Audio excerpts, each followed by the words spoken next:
Okay, amen. We are live. It is late. I am going live on Instagram. I hope I'm going live on Instagram. Oh, yeah. I'm going live on Instagram. So I am live on Instagram. This is my first time going live on Instagram. Had Facebook not taken away the way I usually go live, which is quite crazy, they took it away. I would not be going live on Instagram, and I'm going to figure out other ways to go live because this is ridiculous. But I'm live on my Facebook page for my wedding officiant business. Let's Get Married. So I will be sharing this into. Let me make sure I can hear myself. Can I hear myself on here?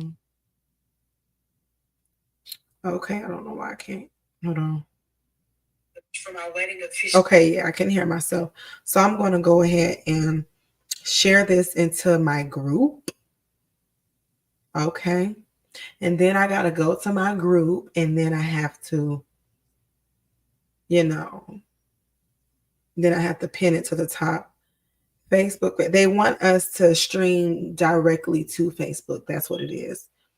So I got to pin this to feature. Yes, they want us to pin directly to Facebook. So anyway, we have all of that set up, and I am going to get straight into it. Thank you all so much for your support, for submitting your questions. I chose the best questions of all the submissions. It's going to be 7. I chose 7 of the best questions that I personally wanted to answer tonight. So, if all hearts and minds are clear, let's get straight into the first question. How can you get to know your husband anew after 17 years of marriage? And so, this was basically a simple question. How do I get to know my husband over again after 17 years of marriage? So, right, 17 years of marriage, and really you're supposed to be getting to know each other every day, right? So your partner has to want you to get to know him. Like how you're dating and stuff like that. If you're calling somebody and they're not answering the phone, it's like, okay, this person must not want to talk, right? And if this person doesn't talk, then I'm not going to be able to know anything except this person don't want to talk to me. Right? So your spouse needs to be in agreement, right? That he wants you to get to know him. And then he has to be compliant, he has to be willing. And so when he's compliant and willing, you all can do the same things you did once you first started dating. You ask each other questions, right? You go on dates to get to know each other. Tell me what's on your mind. I remember that's something my husband used to always ask me, what's on your mind when we begin to date, right? After you get married and things like that, your partner assumes that they know you, right? They just assume, and sometimes they stop asking you questions, right? But as you are maturing, as you are growing, you're actually developing into a better you. So you have transformed many times right before their eyes. And if they do not keep constant communication with you, they don't really know who you are anymore. And same thing with you. You don't really know who they are because they don't even allow you to ask them questions. So there must be compliance. There must be willingness, right? And if your partner is not willing, then you can just learn who he is by observation. And of course, that's tough. That's heartbreaking if your partner is not willing. But if you accept the fact that he is not willing, you can just observe him, right? What does he like? What does he not like? And then you can cater to what he likes based on your close observation to him. Yeah, and that's really all I have for that question. We can move to the next one. It says, why do some people struggle to be truthful with their loved ones? So basically, you are asking, why is it so difficult for some people to be honest to people they claim they love? To be honest, some people think that if they're honest, it will hurt your feelings, right? So they're trying to, their reason for dishonesty and lying is, well, I didn't want to hurt you, right? I didn't want to hurt you, so I couldn't be truthful. But the truth of the matter is, they're just liars, but they have to be willing to admit that themselves. They're just liars, but they're honest. Sometimes they're honest reason for lying is because they don't want to hurt your feelings. But that's still not acceptable in my eyes. So let's see what you had to say. One thing that you are ashamed of is your physical appearance. When I first saw this question that you asked, first I wasn't even going to answer it tonight. But when you said you were ashamed of your physical appearance, the first thing that came to my spirit is for you to pray, Lord, open my eyes so I can see my true beauty. Lord, open my eyes so I can see my true beauty. You are fearfully and wonderfully made. Marvelous is the Lord's work. The Lord don't make no mistakes. Now, if there is something like, you're overweight or you don't necessarily like the way you dress, those are things that can be resolved. There are solutions to those problems. If you have acne, they have dermatologists, right? If you have blotched skin, they have dermatologists for those things. And so if your physical appearance is bothering you because you know that you're eating unhealthy, you're not exercising, just know that you don't have to remain that way, right? Those are things that can change. But if it's like your nose or, your jawbones, if it's things like that, that's just who you are. So, like I said, Lord, open my eyes so I can see my true beauty. In Jesus' name, that's what you want to pray. So, the next question is, how can you reignite the spark in your relationship after having kids? That is a very good question to ask. And so here's the thing. I understand as a woman, as a mother, as a wife, how how you can feel, heavy. You can feel depressed. You can just feel bad, like while you're pregnant. And after that, you got to get back into it. And so the first thing you want to do is start making yourself feel good again. Start getting your hair done again. Start getting your nails done again. Go shopping for you some clothes that fit, right? You had those pregnancy clothes. Those clothes were kind of big. I know mine's were. Go get some clothes that fit. I remember when I was pregnant, I didn't go shopping. I was wearing the same clothes over and over and over again because I had to wear something that was comfortable. Okay. I wanted to be comfy. I wasn't worried about being cute. Look, I remember when I was pregnant, I was like, Lord, how am I going to continue with this? I just was feeling like a whale. So after you go through that phase, make sure you embrace your beauty again. And then, do what you used to do.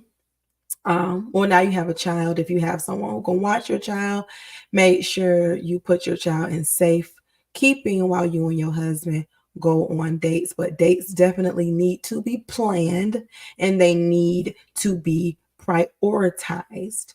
Take time to get to spend with each other, look in each other's eyes, play games, one-on-one games with each other, do different things that are interesting. Both it takes two people to want to spark something up.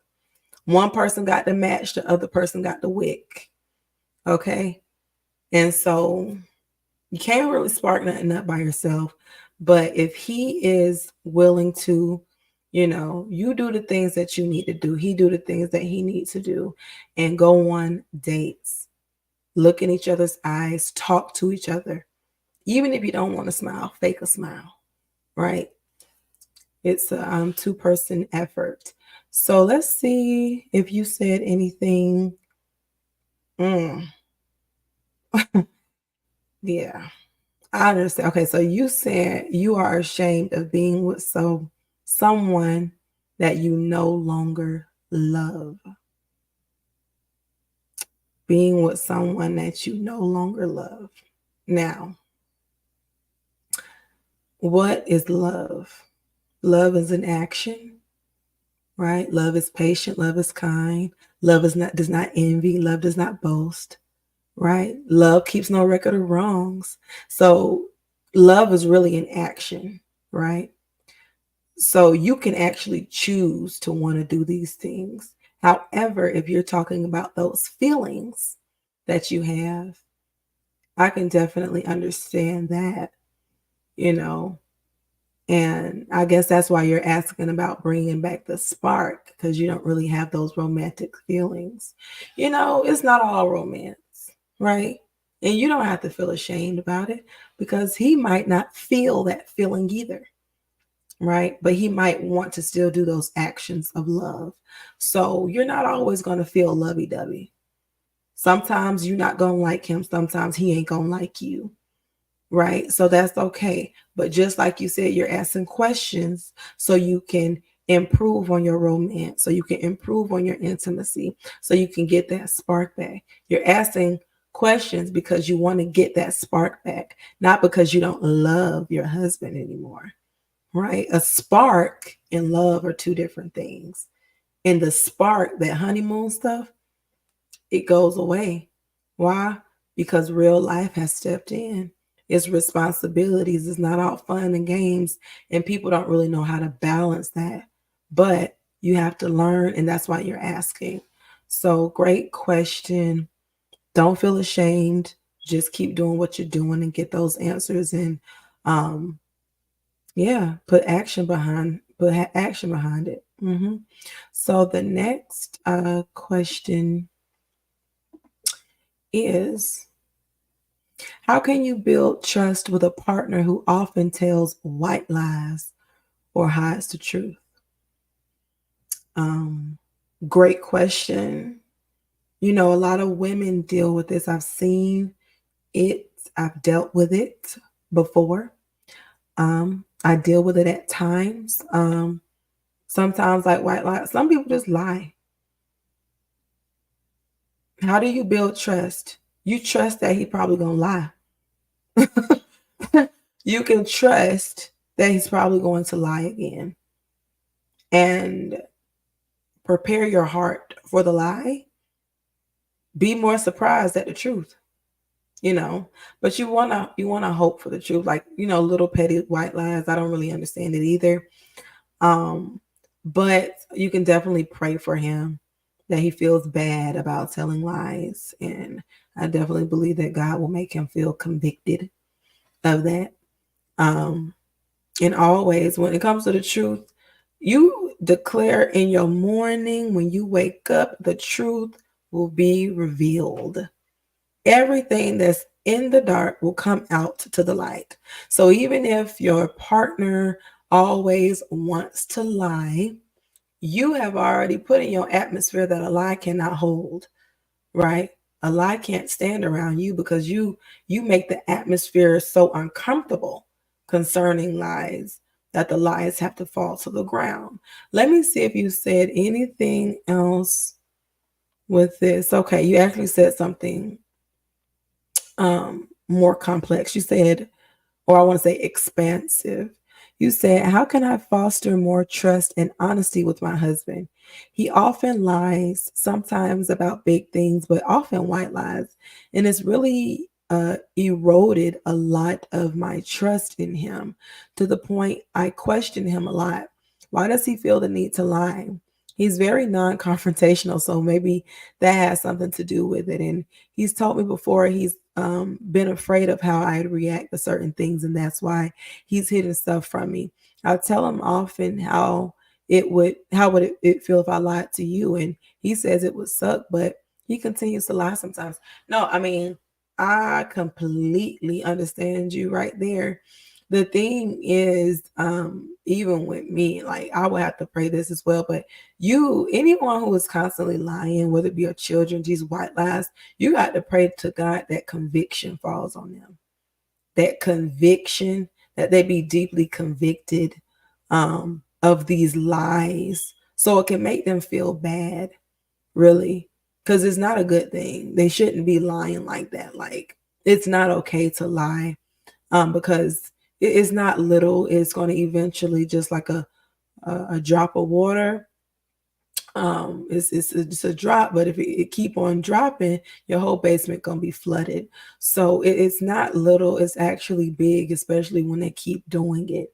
So you just got to pray for them and expect it. Unfortunately, I'm not saying don't expect that he will change, hope that he will change, pray for him to change, but just accept the fact that he wants to be a liar.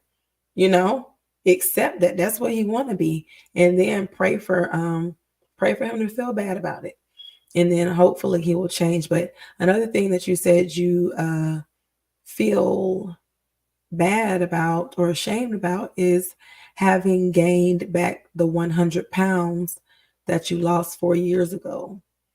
um yeah, I understand that. I think about there was a time, I always remember this year, 2017, before I was married, before I had children, but I was still getting a little chubby. But I started working out. I started going to the gym. I called myself fine and fit, because I had got super fine and super fit. And oh, I loved it. I was going to the gym like 3 or 4 times a week, and I would be there like an hour and a half. I go in the sauna, losing all that water weight. And then it happened. I think I got married. I stopped going to the gym, and then I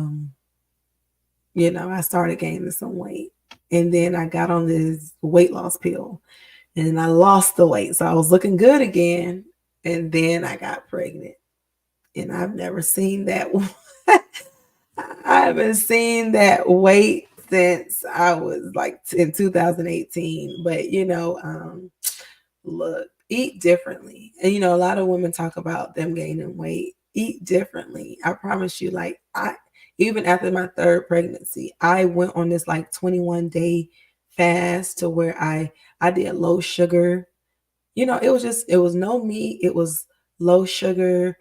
When I say low sugar, I mean like zero sugar. It was still sweet, it was like Splenda and stuff like that, but I did like fruit and vegetables, and it was just no meat, and low sugar, and I lost inches. So sometimes you don't even have to go running. You just tweak a little things in your diet. Do a meatless Monday, right? Do one meatless day. The next, you can have meat. The next, no meat. Little stuff like that. It actually helps a lot. But I would feel bad too. I'm not gonna lie, but I would do something about that, especially if I wasn't breastfeeding. I'm gonna get some weight loss pills. I don't care. You can judge me all you want. I'm still pumping, so I'm not going to do that. Well, I might not do it. I don't know. It depends on how I feel in my spirit. But I did it before and it worked. I lost like 30 pounds in 3 months. Come on now. But it wasn't really healthy, but I didn't want to feel fat either. So look, you got to make your choice about what you want to do. So let us go to the next question.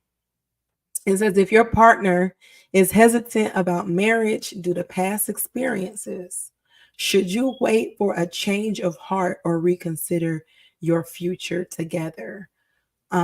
So let us look at, let us look at more of what you said. Let's see. You said, my partner doesn't want to get married because he has had a bad marriage that causes him to lose everything. Should I leave him now or hope he changes his mind? He's really a good man. Now, your partner doesn't look, when it comes to people who gotten divorced, they have traumatized. I mean, if you've never been married, you may not understand how difficult marriage can be. People who stayed married for a long time, they actually had to work through those things that people who got divorced refused to work through, or they worked through it enough and they felt they could no longer do it. This man is traumatized, right? He has to become healed and set free before he can ever think about that logically again, because it's not all fun and games. He was hurt bad by this. So if you cannot take the fact that he's not willing to get married again, it's a lot of people like that. And it's because marriage is not just fun and games. It's not a giddy, it's not. It's work. It is work. But when you work through those things, it's very fruitful and very rewarding. It is very rewarding, but you've got to work through it. And he don't want to do that no more. So you have to respect that. I wouldn't hope that he changes his mind. I will believe exactly what he said, exactly what he said, and I will move on because you want to get married. You say he's a really good man, but you want to get married. He doesn't want to get married. So respect what he says and move on. And you said you are ashamed of being a side chick for 10 years. Now, where I don't know if he was a side chick to this man, but being a side chick for 10 years is definitely something to feel ashamed about, why you're doing it, but after you've done it, don't stay in shame, you know, apologize or whatever the case may be. Don't do it again. Move on. Move on. Let's see. The next question. It says, how can you determine if you are the source of problems in your relationship? I thought that was a good question. Um, and so that's why I put it up here. Um, let's see what else you said. You said, how do I tell if I'm the dysfunctional one, the problem in the relationship when I feel like there are issues that need to be addressed? And my partner says that there aren't any issues, that I'm creating them. And I'm creating problems when I bring up my thoughts and feelings on how their actions make me feel. To be honest, I think that's just a cop out, when people say stuff like that, there is an issue, right? If you're bringing something up, it's obviously an issue. I just think, like many men, they don't like confronting those issues. They think if they don't think about them, if they don't talk about them, it'll go away. But that's not true, right? But how can you determine if you're the source of the problem? First of all, nobody is perfect. You're not perfect. I'm not perfect. Your partner's not perfect. Nobody's husband is perfect. Nobody's wife is perfect. We can always strive to be better, but we'll never be perfect. Not on our own, right? And so, how can you determine if you're the source of the problems in your relationship? Everybody, you know, has a problem or something that they can work on. So you just need to think about, what can you work on? Even ask your partner, what is something that I can do to better serve you? What is something that I do that you don't think is a good thing, right? And you can evaluate that. You can ask your friends, you can ask your mom or your dad or your family some things that you can do better, and then see if they match what your partner is saying. And then you ask yourself that serious question to see if that is a correct evaluation. And then you can begin to work on that thing, right? So we all have things to work on, and we can all be better servants to our partners. So there's always something that you can work on. That's all I'm gonna say about that. Um, and so you said that you are ashamed of your need and inability to feel appropriately beneficial in any relationship that you find yourself in. Your need and inability to feel appropriately beneficial. So you don't think that you're of any benefit. And so you got to ask yourself that, why do you think you're not beneficial in any relationship that you find yourself in? Is it honestly that you know, have not been contributing, or is it that you have not been feeling appreciated for what you have been contributing? to the relationship. And so sometimes people just don't appreciate what we do. But you cannot determine your value based on if someone is appreciating what you do or not, you know. But if you honestly say, "Hey, I'm coming to this relationship, I don't do anything," that's a problem that you can fix. Start being beneficial. Really that simple. But if they don't appreciate what you're doing, that's a whole nother issue. And that don't have nothing to do with you. That got everything to do with them. The last question is it reasonable for a partner to expect you to delete social media if you're not misusing it? Is that reasonable? Did you add anything? Is it reasonable to give someone? Yeah. If you're not abusing your social media, no, that's not reasonable for your partner to expect you to delete it. To me, that's just controlling. That's just controlling. I mean, delete it for what?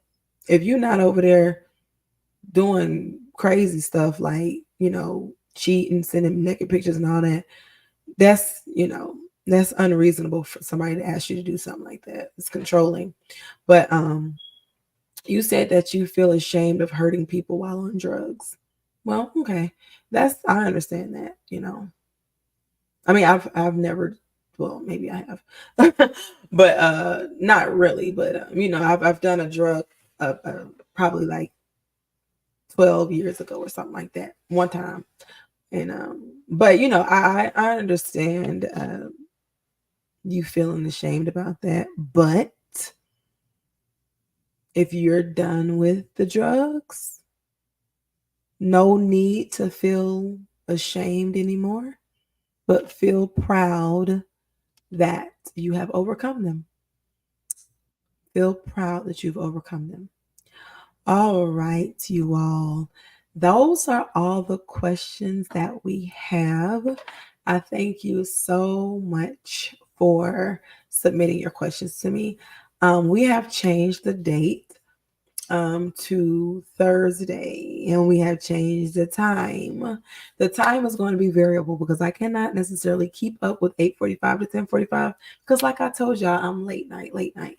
So thank you so much for tuning in with Conversations with Grace. So now you need to make sure you submit your questions by Wednesday night of each week so that you can make sure that you are in the front of the line of everybody who submitted their questions just when they enter the group. But anyway, thank you everybody from Instagram, YouTube, Facebook. I'm kind of mad with Facebook that they took my streaming off from my group. I don't like that. But thank you all for watching. Thank y'all for participating. And until next time, bye.